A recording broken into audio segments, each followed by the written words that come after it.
আসো, তুমি ইসলাম চাও, শরীয়ত চাও, শরিয়া আইন চাও, দেশে প্রতিষ্ঠিত করতে চাও, কোরআনকে সংবিধান বানাইতে চাও, তুমি যদি চাও, আপনারা যদি চান, জামাত ইসলাম যদি চান, হেফাজতুল ইসলাম আসেন ইলেকশনে।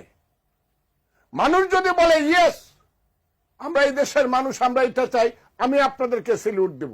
এদের কথার এই 500 টাকা 1000 টাকা যারা মানুষের ঘরে খায়া, লিল্লা খায়া, যারা বড় হইয়া বড় বড় কথা বলে, এদের কথা, এদের কোনো সেন্স কাজ করে বলে আমি মনে করি না। তবে আমি একটা কথা বলি, এরা হইল মোল্লা মুন্সি। মোল্লাতন্ত্র কিন্তু ইসলাম নয়, ইসলাম কিন্তু মহান। মোল্লাতন্ত্র চিরদিন ইসলামকে ছোট করেছে। কাজে এই বাংলাদেশে মোল্লাতন্ত্র হয়েছে, আর ধর্মের নামে ব্যবসা শুরু হয়েছে। এই যে ব্যবসায়ীর দল, ধর্মের নামে যারা ব্যবসা করতেছে, তাদের কথার উত্তর দিতে গেলে এই যে তারা হাজারে হাজারে জমা হয় সোহরাওয়ার্দী উদ্যানে, কই থেকে? প্রতি শুক্রবার পাইছে আল্লাহর মহান দিন, শুক্রবারের জুম্মার নামাজ পড়েই হাজারে হাজারে ওই মাদ্রাসার ছাত্র পাইছে, গরিব মানুষের সন্তানেরা। আমি আজকে পরিষ্কার ভাবে বলতেছি, মাদ্রাসাতে যারা লেখাপড়া করে এরা খুব সাধারণ গরিব ঘরের সন্তান, বেশিরভাগ, অন্তত 96-7%।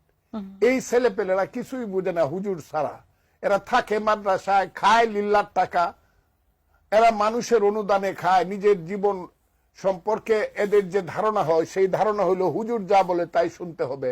হুজুরেরা তাদেরকে কয়েকদিন পরে পরে, প্রতি শুক্রবারে অথবা 1 মাস 2 মাস পরে পরে তৌহিদি জনতার নামে, ইসলাম রক্ষা করার নামে সোহরাওয়ার্দী উদ্যানে জামাত ইসলাম, হেফাজতে ইসলাম, তারা এসে যুক্ত হবে।